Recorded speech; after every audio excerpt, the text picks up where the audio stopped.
عارف يا كيرا، انا اول ما شفتك حسيت انك رزق دكتور بقى، بتقليط وشايف نفسك هوسبيتاليا. كان نفسي اضربك واكسر النضاره اللي انت فرحان بيها دي فوق دماغك، بس دلوقتي انا قلبي وجعني عليك قوي يا صاحبي. انت عرفت المكان ازاي؟ ستك كانت متوغوشة عليك والجماعة في شلاني.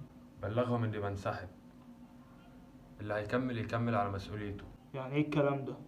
انا عندي ولد يا جن، وكفايه ان امه ماتت وهي بتوصيني مبقاش مرمطون عند الانجليز. ماتت من غير ما تعرف هي عايشه مع مين. قضيت عمري كله بمثل عليها ولا مشخصات الازبكيه يا اخي، واخيرا بقيت سبب في موتها.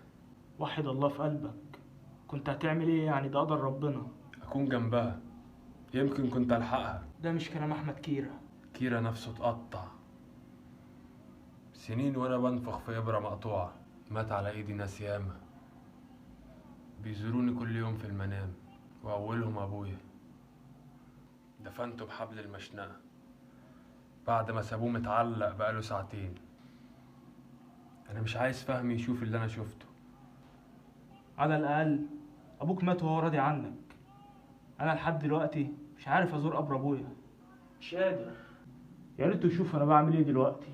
انا هكمل يا كيرة، هكمل حتى لو ما رجعتش، عشان انت السبب. انت اللي حسستني ان انا ملياش قيمه وسط الانجليز، بس وسطكم حتى لو مت هيبقى ليا قيمه. فهمي يطلع يتيم احسن ما يعيش مذلول. بالمناسبه، الانجليز امبارح موتوا 100 واحد من بيت الوراشيه، بيقولوا طلعوا عليهم بالطياره السنجتار. ده احنا لو دبان يا جدع مش هيشونا كده. سلام يا كيرة.